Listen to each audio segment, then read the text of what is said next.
আজকে আমরা খুব কম খরচে অনেকগুলি ভূগোলের মডেল আমরা শ্রেণীকক্ষে যেগুলো দেখাই সেগুলো আমরা সায়েন্স এক্সিবিশনে আজকে দেখাচ্ছি। তো প্রথমে আমরা দেখে নেব আগ্নেয়গিরি, যেটি সোডিয়াম ডাইক্রোমেটকে একটি থালায় সাজিয়ে খুব সাবধানে অল্প একটু কেরোসিন তেল কিংবা তারপিন তেল দিয়ে আগুন জ্বালিয়ে দিলে এই আগ্নেয়গিরির দৃশ্যটি দেখতে পাওয়া যায়। আগ্নেয়গিরিতে যেরকম দেখা যায় ঠিক সেরকম ছাত্রছাত্রীদের খুব আনন্দ দান করে, কিন্তু সাবধানতা অবলম্বন করতে হয় যাতে করে কাছাকাছি ছাত্রছাত্রীরা দাঁড়িয়ে না থাকে, একটু দূর থেকে দেখে এবং ধোঁয়াগুলো যেন বা ছাইগুলো যেন চোখের মধ্যে না ঢোকে সেটি লক্ষ্য রাখতে হয়। আর এটি খুব কম খরচে সহজে আগ্নেয়গিরির দৃশ্য দেখতে পাওয়া যায়। এখন পরপর দেখে নেব ছাদের জল সংরক্ষণ ও জলচক্র। জলের মাধ্যমে এই জলটা আমরা পিউরিফাই করছি, পিউরিফাইয়ের মাধ্যমে যে জলটা অপচয় হয় সেটা আমরা চাষের ক্ষেত্রে লাগিয়েছি। আর স্বচ্ছ জলটা আমরা ওয়াটার ট্যাঙ্ক নিজে ঘরে রান্না খাওয়ার কাছে লাগিয়েছি। আর এই সোলার সিস্টেম পদ্ধতিতে আমরা ঘর ও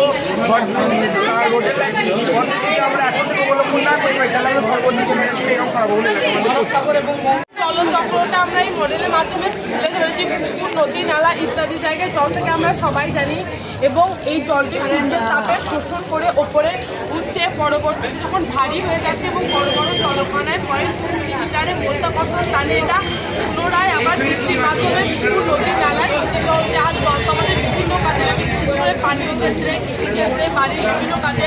তাই এই জলচক্রের ইম্পর্টেন্টটাই আমরা এই মডেলের মাধ্যমে তুলে ধরেছি।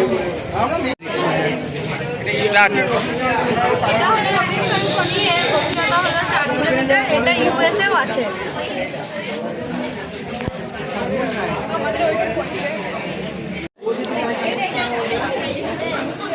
এখানে আমরা সৌরজগৎটা দেখেছি, যেখানে সূর্যের চারিপাশে গ্রহ নক্ষত্রটা কিভাবে ঘোরে।